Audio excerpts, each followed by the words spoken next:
Sulla situazione di crisi in cui versa l'area industriale di Pratosardo a Nuoro interviene con una nota Gianfranco Seddone, direttore regionale di Confimprenditori, che ricorda come la zona industriale nuorese sia nata con l'ipotesi di diffusione nel territorio delle piccole e medie imprese e in passato ha accolto 287 aziende, dando lavoro a circa 3.000 persone.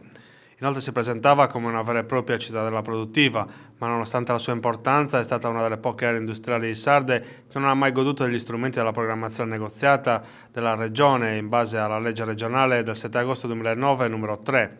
Questa prevedeva un fondo per il sostegno delle attività produttive nelle aree di crisi, circostanza che secondo il direttore Seddone ha pesato sullo sviluppo dell'area e portato alla chiusura di diverse aziende.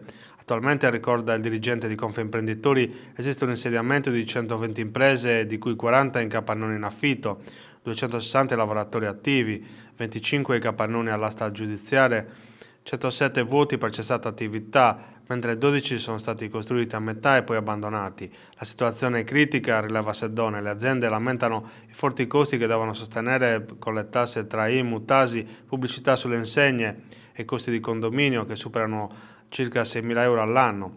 Per un lotto di terreno di 5.000 metri quadri non edificato, il Comune e il Consorzio chiedono 2.500 euro all'anno. Nel maggio del 2017, ricorda Seddone, il Comune di Nuoro ha sollecitato la Regione al trasferimento delle funzioni del Consorzio di Pratosardo all'amministrazione comunale. Questa è avvenuta il 19 dicembre 2018 con una delibera della Giunta Comunale approvata dal Consiglio. Le aziende di Pratosardo si chiedono, conclude il direttore della Confimprenditori, quando e come farà il Comune a rilanciare Pratosardo, a salvare le aziende, a riordinare tutto il comparto industriale e a risolvere i mille problemi più volte denunciati dagli operatori all'amministrazione comunale di turno e mai risolti.